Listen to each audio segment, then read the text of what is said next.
yung plastic sa kabila. Galing sa kabila yun.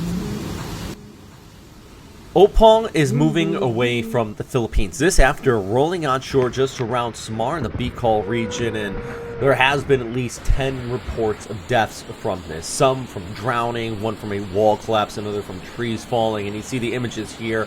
It was rough. Even when people say it's only a tropical storm or it's only like a Cat 1 storm system, I think they failed to grasp the sense that some of these storms can be very powerful, and I get it. And even in the comment section, a lot of videos today, people have been just like, well, we're used to it, but then people die, and I can't stress enough, don't ever fall into that sense of we're used to it and this happens all the time, because that's what can catch you off guard, is kind of that lack of sense sometimes. Now, I'm not saying what's happened in these situations, and really my hopes goes out to all the families involved, for everybody that was hurt by this, but I'm just talking about those specific people who have reached out to me and said that today.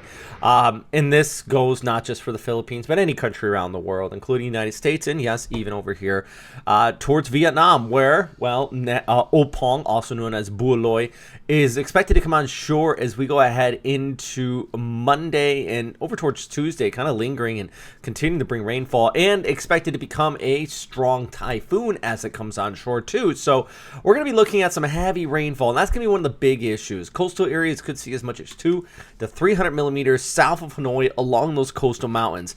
This is not the first one for you out here either. You have been hit by one storm after another here, even more than the Philippines here in 2025. And the big issue, just even with Regasa just last week, we got a lot of rain that's piled up, a lot of saturated grounds, and that's going to increase that threat of flooding. So for our friends in northern Vietnam, be ready for yet more rain, more rough coastal conditions, and yet the potential of more flooding.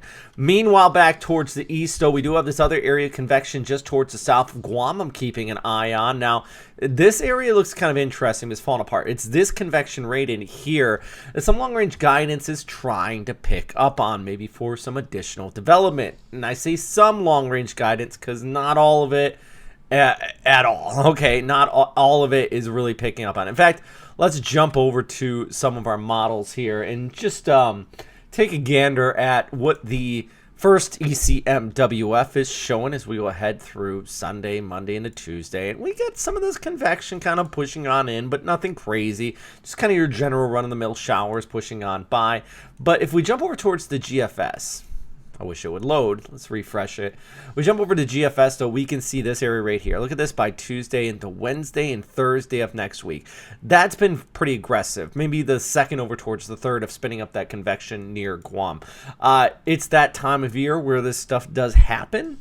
Shouldn't be too much of a surprise to the long-range models. I say long-range, it's about 5 to 6 days out. Is picking up on something, but it's not consistent between the guidances, with the Euro just kind of showing a broad trough rate in here versus a tight low. So we really have to watch this, see if convection continues to spin up and becomes a little bit more organized.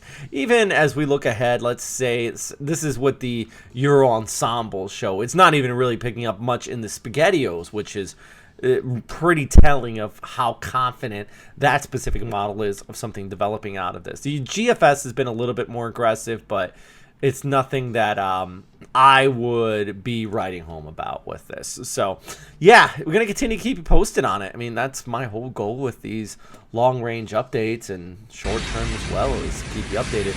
I say that, but make sure you follow us on our Facebook page, Western Pacific Weather, because there's going to be plenty of updates there. And tomorrow I'll probably put one more video out, but I'm going to be MIA for a few days because I am going to be heading inside of probably named Melda later on today or tomorrow. I'm going to South Carolina to track that storm. So I will not be here in my studio here at the Westpac Weather, but instead I'll be bouncing around a little bit. So won't be able to put out these updates. Good news is that it doesn't look like anything too serious. So I was here throughout the storms. And that's the whole goal, right? Yeah, if you guys have any questions, let me know. I can't stress that enough. Just shoot me a message. I try to get back to them, and I apologize if I don't get back to them. I'm not ignoring you. It's just sometimes I'm just super busy, but I do try my best to answer all the questions in the comments, and especially into our messages, and especially on our Patreon members. If If you're a Patreon member on any of these channels or platforms you may be watching this, raise your hand. Give yourself a shout out, because you are one reason why I'm able to do this, even if I have multiple chops bouncing all over the place. Anyways, as always, thanks for stopping by. And of course, stay safe out there. Okay, friends?